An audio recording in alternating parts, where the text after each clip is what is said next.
അടുത്ത കാലത്ത് കേരളത്തിൽ ഏറ്റവും വലിയ ചർച്ചാ വിഷയമായി കൊണ്ടിരിക്കുന്ന ജമാഅത്ത് ഇസ്ലാമി എന്നുള്ള സംഘടനയെ പറ്റിയിട്ടുള്ള കാര്യങ്ങളാണ്. ജമാഅത്ത് ഇസ്ലാമിയുടെ രാഷ്ട്രീയ നിലപാടും അത് UDF കൊടുക്കുന്ന പിന്തുണയും വെൽഫെയർ പാർട്ടിയും അത് അത് സ്വീകരിക്കുന്ന നയനിലപാടുകളുമായി ബന്ധപ്പെട്ടതും അവർ SDPI ശത്രുപക്ഷത്ത് നിർത്തി അവർക്കെതിരെയുള്ള പ്രചരണങ്ങൾ മാധ്യമവും മീഡിയ കൊണ്ടടക്കമുള്ള ചാനലുകളും മീഡിയകളെ ഉപയോഗിച്ച് നടത്തുന്നതുമൊക്കെ നിരന്തരമായി നമ്മൾ കണ്ടുകൊണ്ടിരിക്കുകയാണ്. കഴിഞ്ഞ കുറേ ദിവസങ്ങളായി SDPIയെ ലക്ഷ്യം വെച്ചുകൊണ്ട് നിരന്തരമായ പ്രചരണങ്ങളും പല രീതിയിലുള്ള പ്രചരണങ്ങളാണ് ജമാഅത്ത് ഇസ്ലാമി സൈബർ വിഭാഗവും അവരുടെ ഷൂറ അംഗം കൂടിയായിട്ടുള്ള സി ദാവൂദും അടക്കമുള്ള ആളുകൾ പ്രചരിപ്പിച്ചത്. ഇപ്പോൾ അതുമായി ബന്ധപ്പെട്ടുകൊണ്ട് നേരത്തെ വെൽഫെയർ പാർട്ടിയിൽ പ്രവർത്തിച്ചിരുന്ന ശ്രീജ നെയ്യാറ്റിങ്കരയുടെ മറ്റൊരു വെളിപ്പെടുത്തൽ കഴിഞ്ഞ ദിവസം സോഷ്യൽ മീഡിയയിൽ കാണാനിടയായി. അവരുടെ FB പേജിലാണ് ആ പോസ്റ്റ് വന്നത്. അവർ പ്രതിപാദിച്ച വിഷയം എന്നുള്ളത് കഴിഞ്ഞ ഒരു ദിവസം മുമ്പ് മലപ്പുറം ജില്ലാ സെക്രട്ടറി, അതായത് വെൽഫെയർ പാർട്ടിയുടെ മലപ്പുറം ജില്ലാ സെക്രട്ടറിയും സംസ്ഥാന കൗൺസിൽ അംഗവുമായ ജംഷീൽ അബൂബക്കർ വെൽഫെയർ പാർട്ടിയിൽ നിന്നും രാജിവെച്ചിരുന്നു. ആ രാജിവെച്ചതിന് ശേഷം അദ്ദേഹം എന്തുകൊണ്ട് രാജിവെച്ചു എന്ന് അദ്ദേഹം അതിൽ വിശദമായിട്ട് പറയുന്നു. ഒരു ബദൽ രാഷ്ട്രീയം ഉയർത്തിപ്പിടിച്ചുകൊണ്ട് അതിലേക്കുള്ള പ്രവർത്തനങ്ങളോ അല്ലെങ്കിൽ മറ്റുള്ള നടപടികളോ നടത്താതെ കേവലം ഒരു ജമാഅത്ത് ഇസ്ലാമിയുടെ കമാൻഡിന് കീഴിൽ പ്രവർത്തിക്കുന്ന ഒരു രാഷ്ട്രീയ പ്രസ്ഥാനമായിട്ട് ഒതുങ്ങുകയും ജമാഅത്ത് ഇസ്ലാമി തന്നെ പലപ്പോഴും വെൽഫെയർ പാർട്ടിക്കെതിരെ നിലപാടുകൾ സ്വീകരിക്കുകയും ചെയ്യുന്ന ഒരു സാഹചര്യം മുൻനിർത്തിയാണ് അദ്ദേഹം വെൽഫെയർ പാർട്ടി വിട്ടത് എന്നാണ് അദ്ദേഹത്തിന്റെ പോസ്റ്റിൽ പറയുന്നത്. പക്ഷേ ഞാൻ പറയാൻ വരുന്ന വിഷയം അതല്ല. ശ്രീജ നെയ്യാറ്റിങ്കര ഇതുമായി ബന്ധപ്പെട്ട് നടത്തിയ ഫേസ്ബുക്ക് കുറിപ്പാണ്. അവർ ആ ഫേസ്ബുക്ക് കുറിപ്പിൽ പറയുന്ന കാര്യം 2019 പൗരത്വ സമര വിഷയവുമായി ബന്ധപ്പെട്ട കാലഘട്ടമാണ്. 2019 പൗരത്വ ഭേദഗതി നിയമം ഉണ്ടാകുന്നു. ആ പൗരത്വ ഭേദഗതി നിയമത്തിനെതിരെ CAക്കെതിരെ NRCക്കെതിരെ രാജ്യവ്യാപകമായ പ്രക്ഷോഭങ്ങൾ ഉണ്ടാകുന്നു. കേരളത്തിലും സമാന കാലയളവിൽ പ്രക്ഷോഭങ്ങൾ ഉണ്ടാകുന്നു. ആ സമയത്ത് അന്നൊരു ഹർത്താൽ കേരളത്തിൽ നടന്നിരുന്നു. ആ ഹർത്താലിന് നേതൃത്വം നൽകിയ സംഘടന അല്ലെങ്കിൽ ഒരു രാഷ്ട്രീയ കൂട്ടുകെട്ട് എന്നുള്ളത് SDPI, welfare party, Jamaat Islami, മറ്റു ദളിത് പ്രസ്ഥാനങ്ങൾ, മറ്റു മനുഷ്യാവകാശ പ്രവർത്തകർ, പലതരത്തിലുള്ള ആളുകൾ, ആക്ടിവിസ്റ്റുകൾ ഈ സമരത്തെ പിന്തുണച്ചുകൊണ്ട്, ഈ ഹർത്താലിനെ പിന്തുണച്ചുകൊണ്ട് അന്ന് രംഗത്ത് വന്നിരുന്നു. വലിയ രീതിയിലുള്ള ഭീഷണിയാണ് അന്ന് ഹർത്താലിനെതിരെ ഉണ്ടായത്. അടിച്ചമർത്തുമെന്നുള്ള പോലീസിന്റെ നിലപാടുകൾ ഉണ്ടായി. പലതരം സംഭവങ്ങൾ അന്ന് അരങ്ങേറിയിട്ടുണ്ട്. ആ വിഷയവുമായി ബന്ധപ്പെട്ടുകൊണ്ട് ശ്രീജ നെയ്യാറ്റിങ്കര ഇപ്പോൾ നടത്തിയ വെളിപ്പെടുത്തലുകൾ എന്നുള്ളത് അതീവ ഗൗരവതരമാണ്. അത് അവർ എന്താണ് ഫേസ്ബുക്കിൽ പോസ്റ്റിൽ പറഞ്ഞത് എന്ന് നമ്മൾക്ക് നോക്കാം. 2019 ഡിസംബർ 16 എന്നെ പൊട്ടിക്കരയിപ്പിച്ച ഒരു അനുഭവമാണ് ഞാനിവിടെ കുറിക്കുന്നത്. വെൽഫെയർ പാർട്ടി സംസ്ഥാന ജനറൽ കൗൺസിൽ അംഗവും മലപ്പുറം ജില്ലാ സെക്രട്ടറിയുമായിരുന്ന ജംഷീൽ അബൂബക്കർ ഇന്നലെ പാർട്ടിയിൽ നിന്നും പ്രാഥമിക അംഗത്വമടക്കം രാജിവെച്ച് ഫേസ്ബുക്കിൽ എഴുതിയ കുറിപ്പിൽ ഫ്രിറ്റേണിറ്റി മലപ്പുറം ജില്ലാ സമ്മേളനം തടയാൻ ജമാഅത്ത് ഇസ്ലാമി അമീർ നടത്തിയ ഇടപെടലിനെ കുറിച്ച് ചൂണ്ടിക്കാണിക്കുന്നുണ്ട്. ആ ഇടപെടൽ ജംഷീലിന് അങ്ങേയറ്റം മനപ്രയാസം ഉണ്ടാക്കിയെന്നും അദ്ദേഹം പറയുന്നു. അഥവാ ജമാഅത്ത് ഇസ്ലാമിയുടെ രാഷ്ട്രീയ വിഭാഗമായിട്ടാണ് വെൽഫെയർ പാർട്ടിയെ കണക്കാക്കപ്പെടുന്നത്. ആ വെൽഫെയർ പാർട്ടിയുടെ വിദ്യാർത്ഥി പ്രസ്ഥാനമാണ് ഫ്രിറ്റേണിറ്റി മൂവ്മെന്റ്. ഈ ഫ്രിറ്റേണിറ്റി മൂവ്മെന്റിന്റെ പരിപാടിയാണ് യഥാർത്ഥത്തിൽ ഈ ജമാഅത്ത് ഇസ്ലാമി തന്നെ ഇല്ലാതാക്കാൻ നോക്കിയത് എന്നും അത് വേദനിപ്പിച്ചു എന്നാണ് ജംഷീൽ പറയുന്നത്. ഫ്രിറ്റേണിറ്റി സംസ്ഥാന പ്രസിഡന്റിനെയും ജില്ലാ പ്രസിഡന്റുമായിരുന്ന തന്നെയോ വിളിക്കാതെ പ്രസ്ഥാന വിദ്യാർത്ഥി സംഘടനയുടെ അഥവാ SIയുടെ ഷൂറ മെമ്പറായ ഫ്രിറ്റേണിറ്റി സംസ്ഥാന ഭാരവാഹിയെ നേരിട്ട് വിളിച്ച് പരിപാടിയിൽ പങ്കെടുക്കരുത് എന്ന് ജമാഅത്ത് ഇസ്ലാമിയുടെ അമീർ പറഞ്ഞത്രേ. ഞങ്ങൾ പ്രസ്ഥാന പ്രവർത്തകരല്ലേ, ഫ്രിറ്റേണിറ്റി ആയതുകൊണ്ട് രണ്ടാം തരമാവുമോ? ഒന്ന് പറഞ്ഞിരുന്നതിൽ ഞങ്ങൾ ആ പണിക്ക് നിൽക്കില്ലായിരുന്നു എന്ന വൈകാരിക ചോദ്യങ്ങൾ തന്റെ ഫേസ്ബുക്ക് കുറിപ്പിൽ ജംഷീൽ ചോദിക്കുന്നുണ്ട്. അതായത് ഈ വെൽഫെയർ പാർട്ടിയുടെ വിദ്യാർത്ഥി പ്രസ്ഥാനത്തിന്റെ പരിപാടി തന്നെ ജമാഅത്ത് ഇസ്ലാമി തകർക്കാൻ നോക്കിയതിന്റെ ഒരു കാരണമായിട്ട് പറയുന്നതാണ്. ജംഷീലിനെ എനിക്ക് നന്നായി മനസ്സിലാകും. കാരണം വെൽഫെയർ പാർട്ടി നേതാവായിരിക്കുമ്പോൾ അത്തരം ഒരു അനുഭവത്തിലൂടെ കടന്നുപോയ ആളാണ് ഞാൻ. കേരളം ഒരിക്കലും മറക്കാനിടയില്ലാത്ത ഒരു പൗരത്വ പ്രക്ഷോഭമാണ് 2019 ഡിസംബർ 17 സംയുക്ത സമിതിയുടെ നേതൃത്വത്തിൽ സംഘടിപ്പിക്കപ്പെട്ട സംയുക്ത ഹർത്താൽ. NRC, പൗരത്വ ഭേദഗതി ബിൽ എന്നിവയിലൂടെ രാജ്യത്തെ വെട്ടിവിഭജിക്കാനുള്ള സംഘപരിവാർ നീക്കത്തിനെതിരെ കേരളത്തിലുയർന്ന ഏറ്റവും വലിയ ശക്തമായ ജനകീയ പ്രക്ഷോഭമായിരുന്നു. അതിലെ പ്രധാന നേതൃത്വം വെൽഫെയർ പാർട്ടിയായിരുന്നു. രണ്ടാമത്തെ രാഷ്ട്രീയ കക്ഷി SDPI ആയിരുന്നു. കേരളത്തിൽ BSP ഉൾപ്പെടുന്ന വിവിധ രാഷ്ട്രീയ പാർട്ടികളും നവസാമൂഹിക പ്രസ്ഥാനങ്ങളും ആക്ടിവിസ്റ്റുകളും പിന്തുണ പ്രഖ്യാപിച്ച സംയുക്ത ഹർത്താലിന്റെ മുഖ്യ സംഘാടന ചുമതല എനിക്കായിരുന്നു. കേരളത്തിൽ വ്യത്യസ്ത മേഖലകളിലുള്ള മനുഷ്യരുമായി സംസാരിച്ച് ഹർത്താലിന് പിന്തുണ ഉറപ്പാക്കേണ്ട ഉത്തരവാദിത്തം, ആ റിസ്ക് ഒട്ടും ചെറുതായിരുന്നില്ല. കൂടെ സോഷ്യൽ മീഡിയ ക്യാമ്പയിന്റെ ചുമതലയും. ഉറക്കമില്ലാതെ പണിയെടുത്ത ആ ദിവസങ്ങൾക്കൊടുവിൽ നടന്ന സംഭവത്തെക്കുറിച്ച് ഓർക്കുമ്പോൾ സത്യത്തിൽ ഇപ്പോഴും കരച്ചിൽ വരും. ചരിത്രത്തിലാദ്യമായി സംസ്ഥാന പോലീസ് മേധാവി പത്രസമ്മേളനം വിളിച്ച് ഹർത്താലിൽ നിന്നും പിന്മാറണമെന്നും അല്ലെങ്കിൽ സകലരെയും അറസ്റ്റ് ചെയ്യുമെന്നും ഹർത്താൽ അനുകൂലികളെ ഭീഷണിപ്പെടുത്തി. സമൂഹത്തിന്റെ വിവിധയിടങ്ങളിൽ നിന്ന് ഹർത്താലിനെതിരെ ഹിന്ദുത്വ ശബ്ദം ഉയർന്നു. അങ്ങനെയൊക്കെ അതിജീവിച്ചാണ് ഡിസംബർ 17 നടക്കുന്ന ഹർത്താൽ വിജയിപ്പിക്കാൻ രാപ്പകൽ വ്യത്യാസമില്ലാതെ ഞങ്ങൾ പണിയെടുത്തുകൊണ്ടിരുന്നത്. SDPI സംസ്ഥാന പ്രസിഡന്റ് അഷ്റഫ് മൗലവിയുടെ നേതൃത്വത്തിൽ നടന്ന DGPയുമായുള്ള ചർച്ചയിൽ ഹർത്താൽ നടത്തുമെന്ന് വെല്ലുവിളിച്ച പോലെ ഉറപ്പിച്ചു പറഞ്ഞിട്ടാണ് ഞങ്ങൾ പോലീസ് ആസ്ഥാനത്തു നിന്ന് ഉറങ്ങുന്നത്. അതായത് അന്ന് പോലീസ് DGP ഒരു യോഗം വിളിച്ചു. അതിൽ ഇവർ പോയി.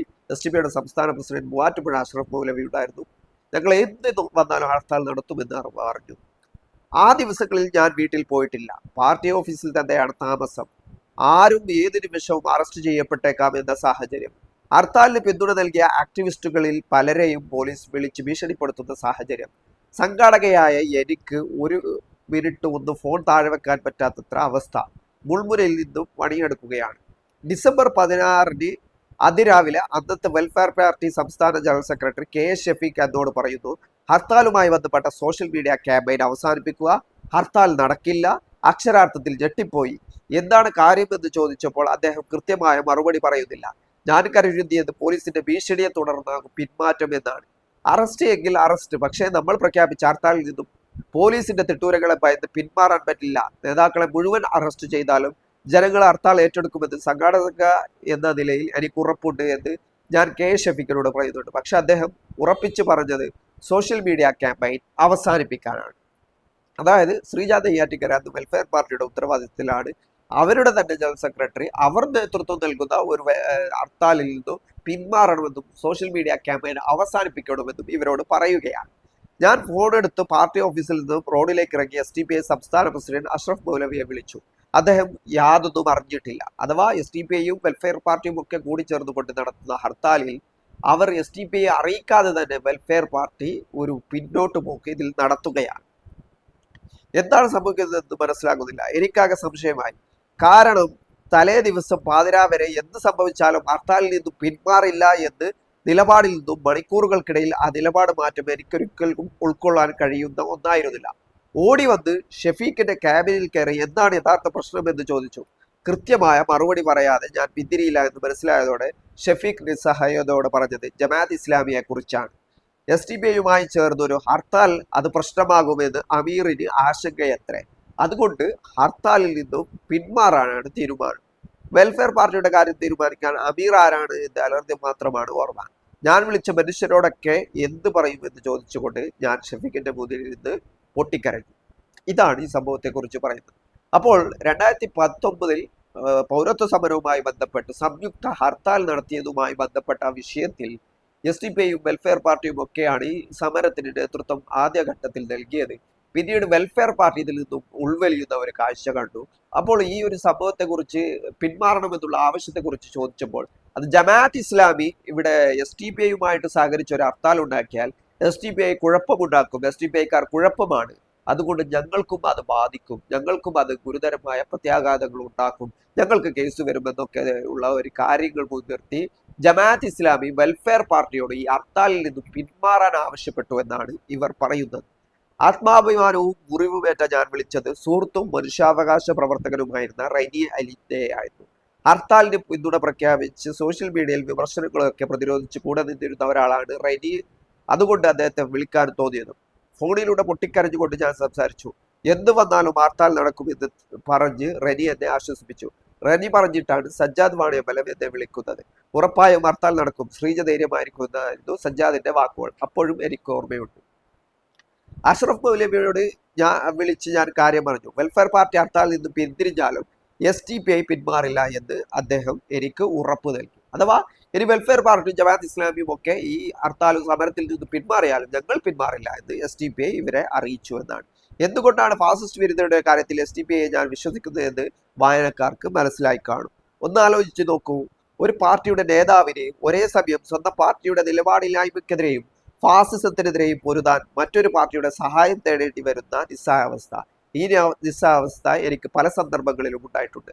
ഹർത്താലിൽ നിന്നും വെൽഫെയർ പാർട്ടി പിന്മാറിയാൽ രാജിവെക്കുമെന്ന് ഉറച്ച തീരുമാനം ഞാൻ വെൽഫെയർ പാർട്ടി അറിയിച്ചു. SDPI ഹർത്താലിൽ നടത്തുമെന്ന നിലപാടിൽ ഉറച്ചു നിന്നു. ഒടുവിൽ അമീറിന് നിലപാട് മാറ്റേണ്ടി വന്നു. 2019 ഡിസംബർ 17 കേരളത്തിൽ സംയുക്ത ഹർത്താൽ വിജയകരമായി നടന്നു. അതിന് ഞാൻ ഒഴുക്കിയ കണ്ണീർ തൊണ്ടപൊട്ടിയിട്ട് ഒച്ച എഴുതി പ്രതിഫലിപ്പിക്കാനാവില്ല. അന്ന് ഹർത്താലിൽ പിൻവലിപ്പിക്കാൻ ജമാഅത്ത് ഇസ്ലാമി ശ്രമിച്ചത് യഥാർത്ഥത്തിൽ എന്തിനു വേണ്ടിയായിരുന്നു എന്നത് ഒരു രാഷ്ട്രീയ ചോദ്യമാണ്. ഭരണകൂടത്തെ ഭയന്നിട്ടോ അതോ RSSന് വേണ്ടിയോ? 2020 ജൂണിലാണ് ഞാൻ വെൽഫെയർ പാർട്ടി വിട്ടതെങ്കിലും 2019 ഡിസംബർ 16 നടന്ന ആ സംഭവത്തോടെ തന്നെ ഞാൻ മനസ്സുകൊണ്ട് വെൽഫെയർ പാർട്ടിയിൽ നിന്നും പൂർണ്ണമായും അകന്നിരുന്നു. തുടർന്ന് 6 മാസം പിന്തുടരുമ്പോൾ പാലത്തായി പത്മരാജൻ വിഷയത്തിൽ വെൽഫെയർ പാർട്ടിയേക്കാൾ മുകളിൽ പ്രവർത്തിക്കുന്നു എന്ന കുറ്റപത്രം ചുമത്തപ്പെട്ട് എന്നോട് വിശദീകരണം ചോദിക്കുകയും വിശദീകരണത്തിൽ നേതൃത്വത്തെ ചോദ്യം ചെയ്തതിന്റെ പേരിൽ ഞാൻ പാർട്ടിയിൽ നിന്നും 3 മാസത്തേക്ക് സസ്പെൻഡ് ചെയ്യുകയും ചെയ്തപ്പോൾ ഞാൻ പാർട്ടിയിൽ നിന്നും രാജിവെക്കുകയും ചെയ്തു. റാൻമൂളികളെ മാത്രമാണ് അവർക്ക് ആവശ്യം. പാർട്ടി രൂപീകരിച്ച് 15 കൊല്ലങ്ങൾ പിന്നിടുമ്പോൾ സ്വന്തം അസ്തിത്വം പണയപ്പെടുത്തി UDFന് പിന്നാലെ പായുന്ന കേവലം ഒരു ആൾക്കൂട്ടത്തെയാണ് അതിന് നമ്മൾ വെൽഫെയർ എന്ന് വിളിക്കുന്നു. സഹതാപർഹം ബദൽ രാഷ്ട്രീയവും പറഞ്ഞ് രാഷ്ട്രീയ പാർട്ടി ഉണ്ടാക്കി എന്നിട്ട് ജനിച്ചു കൊല്ലുകയാണ് ജമാഅത്ത് ഇസ്ലാമി. അതിന്റെ ഏറ്റവും വലിയ ഉദാഹരണമാണ് ജംഷിൽ അബൂബക്കർ എന്ന മിടുക്കനായ ചെറുപ്പക്കാരന്റെ രാജി. എന്നിട്ടോ RSSന്റെ പ്രാന്ത കാര്യാലയം വരെ നിരങ്ങുകയും ചെയ്യുന്ന ജമാഅത്ത് ഇസ്ലാമി. വിമർശിക്കുന്നവർ സൈബർ ഗുണ്ടകളെ വിട്ട് വ്യക്തിഹത്യ നടത്തി വാമൂട്ടിക്കാൻ ശ്രമിക്കുകയും ചെയ്തു. ഏത് വ്യക്തിഹത്യക്കും പുല്ലുവിലയാണ് എന്നതുകൊണ്ട് തുടരും. ഇതാണ് അവരുടെ ഫേസ്ബുക്ക് പോസ്റ്റിൽ പറയുന്ന കാര്യം. ഇവിടെ ഏറ്റവും ശ്രദ്ധേയമായിട്ട് നമ്മൾ ചിന്തിക്കേണ്ടതായിട്ടുള്ള കാര്യം 2019 പൗരത്വ സമര കാലഘട്ടമാണ്. ഈ പൗരത്വ സമര കാലഘട്ടത്തിൽ കേരളത്തിൽ നടന്ന ഹർത്താൽ വലിയ വിജയമായിരുന്നു. ഹർത്താലിൽ നിന്ന് പിന്മാറണമെന്ന് നടപടിയെടുക്കുമെന്നൊക്കെ പോലീസ് പറഞ്ഞു. പക്ഷേ പൊതുജന സമൂഹവും ഒന്നടക്കം പൗരത്വ സമരവുമായി ബന്ധപ്പെട്ട ഒരു നിർണായക ഘട്ടത്തിൽ ഈ ഹർത്താലിന് പിന്തുണ നൽകുകയും ഹർത്താൽ വിജയിക്കുകയും ചെയ്തു. ഹർത്താലുമായി ഏറ്റവും വലിയ അതിന് നേതൃത്വപരമായ പങ്ക് വഹിച്ചത് SDPIയും മറ്റു നവസാമൂഹിക പ്രസ്ഥാനങ്ങളും ദളിത് പിന്നോക്ക പ്രസ്ഥാനങ്ങളും ഒക്കെ ഇതിന്റെ ഭാഗമായിട്ടുണ്ടായിരുന്നു. പൊതുജനങ്ങളിൽ നിന്നും വലിയ പിന്തുണയും ലഭിച്ചു. പക്ഷേ ഈ സമയത്ത് ഈ ഹർത്താൽ നടത്താൻ മുൻകൈയെടുത്ത് മുമ്പോട്ട് വന്നിരുന്ന ഏറ്റവും പ്രധാനപ്പെട്ട രാഷ്ട്രീയ പ്രസ്ഥാനമായ വെൽഫെയർ പാർട്ടി ഇതിൽ നിന്നും പിൻവലിയുകയും ഇതിൽ നിന്നും മാറി നിന്നതും അതിന് പിന്നിൽ ജമാഅത്ത് ഇസ്ലാമി എന്നുള്ള അവരുടെ സംഘടന പ്രവർത്തിച്ചതുമാണ് ഇവിടെ ഇവർ പറയുന്നത്. അതായത് ഇന്ത്യയിലെ ഏറ്റവും പ്രധാനപ്പെട്ട ഒരു വിഷയമായ പൗരത്വ സമരവുമായി ബന്ധപ്പെട്ട കാര്യത്തിൽ ഒരു ഹർത്താൽ നടത്താൻ സംയുക്തമായി തീരുമാനിച്ചതിനു ശേഷം അതിൽ നിന്നും ഒളിച്ചോടുകയും പിൻവലിയുകയും എങ്ങനെയാണ് ചെയ്യുന്നത് എന്നാണ് ഇവിടെ നമ്മൾ കണ്ടത്. പിന്നീട് അതിശക്തമായ നിലപാടുകൾ കാരണം ജമാഅത്ത് ഇസ്ലാമിയുടെ അമീറിന് പോലും ആ നിലപാടിൽ നിന്ന് മാറേണ്ടി വന്നു. ഇല്ലെങ്കിൽ ഇത് വലിയ വിഷയമായിട്ട് മാറും. പക്ഷേ ഈ വെളിപ്പെടുത്തലുകൾ അവർ ഇപ്പോഴാണ് നടത്തുന്നത്. ഇതേ സാഹചര്യമാണ് ഫ്രിറ്റേറിയറ്റുമായി ബന്ധപ്പെട്ട ജംഷിൽ അബൂബക്കറും പറയുന്നത്. അഥവാ ഇവർ ഈ പ്രസ്ഥാനങ്ങളെ ഉണ്ടാക്കുന്നത്, വെൽഫെയർ പാർട്ടിയെ ഉണ്ടാക്കുന്നത്, അല്ലെങ്കിൽ വിദ്യാർത്ഥി പ്രസ്ഥാനങ്ങളെ ഉണ്ടാക്കുന്നത്, ഇതൊന്നും കൃത്യമായിട്ടുള്ള ബദൽ രാഷ്ട്രീയം ഉണ്ടാക്കാനോ രാഷ്ട്രീയ അവബോധം ഉണ്ടാക്കാനോ അല്ലെങ്കിൽ ഇത്തരം സമര പോരാട്ടങ്ങൾക്കോ വേണ്ടുന്നതിനപ്പുറം അവരുടെ സംഘടനാപരമായ താല്പര്യങ്ങൾക്കാണ്. VR അനൂപ് എന്ന കോൺഗ്രസിന്റെ നേതാവ് ഈ അടുത്ത് KC വേണുഗോപാലിന് അനുകൂലമായ ഒരു നിലപാട് സ്വീകരിച്ചതിന്റെ പേരിൽ മീഡിയ കൊണ്ടും അല്ലെങ്കിൽ ജമാഅത്ത് ഇസ്ലാമി അണികളും അദ്ദേഹത്തെ ടാർഗറ്റ് ചെയ്തിരുന്നു. അതുമായി ബന്ധപ്പെട്ടുകൊണ്ട് അദ്ദേഹം പറഞ്ഞിട്ടുള്ള ഒരു കാര്യം, ഇന്നത്തെ വെൽഫെയർ പാർട്ടിയുടെ സംസ്ഥാന പ്രസിഡന്റ് UDFനെ കണ്ടുകൊണ്ട് അവർക്ക് ഒരു സീറ്റെങ്കിലും കിട്ടാനുള്ള ഒരു സാഹചര്യം ഉണ്ടാക്കാനുള്ള പണികൾ എടുത്തിട്ടുണ്ടെന്നും അത് നടക്കാതെ വന്നപ്പോഴാണ് ഇത്തരം കാര്യങ്ങൾ ഉണ്ടായതെന്നുമാണ്. എങ്കിൽ പോലും പിന്നീടും അവർ UDFന് പിന്തുണ പ്രഖ്യാപിക്കുകയാണ് ചെയ്തത്. അഥവാ ഒരു സീറ്റെങ്കിലും കേരളത്തിൽ UDF മുന്നണിയിലൂടെ നേടിയെടുക്കണമെന്നുള്ള വെൽഫെയർ പാർട്ടിയുടെ ശ്രമങ്ങളാണ് യഥാർത്ഥത്തിൽ നമ്മൾ ഇപ്പോൾ കണ്ടുകൊണ്ടിരിക്കുന്നത്. ഇതാണ് ഇതിന്റെ ഒരു വസ്തുത എന്നുള്ളത്. റസാഖ് പാലേരി എന്ന അവരുടെ സംസ്ഥാന പ്രസിഡന്റ് തന്നെയാണ് ഇതിന് നേതൃത്വം നൽകിയതെന്നാണ് പറയുന്നത്. അപ്പോൾ ഒരു ഭാഗത്ത് രൂക്ഷമായ SDPIയോടുള്ള എതിർപ്പ്, SDPIയുടെ സമരത്തിൽ പങ്കെടുത്താൽ ഞങ്ങളും അവരെ പോലെ ചിത്രീകരിക്കുമോ എന്നുള്ള ഒരു കാര്യം, ഞങ്ങളെ അത്തരത്തിൽ പൊതുസമൂഹവുമോ അല്ലെങ്കിൽ ഈ സംഘപരിവാര ഭരണകൂടമോ തീവ്രവാദികളായി കാണുമോ എന്നുള്ള ഭയം, ഇങ്ങനെ പലതരം കാര്യങ്ങൾ ഇതിൽ വരുന്നുണ്ട്. ഇതൊക്കെ മുൻനിർത്തിയിട്ടുള്ള കാര്യങ്ങളാണ് യഥാർത്ഥത്തിൽ പൗരത്വ സമരവുമായി ബന്ധപ്പെട്ടത്.